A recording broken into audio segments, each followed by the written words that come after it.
You sit down to study. 5 minutes in, one notification.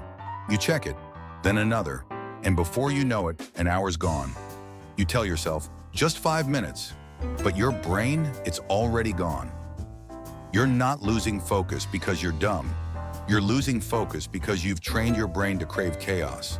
Every scroll, every ping, every vibration, it rewards you with a tiny hit of dopamine. That's your brain's feel-good chemical, and the more it gets, the less it can stay still.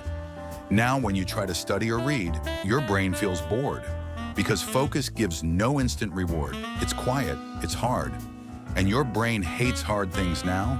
Think about it. You can scroll for 2 hours straight without blinking, but can't study for 20 minutes without checking your phone. That's not coincidence. That's addiction.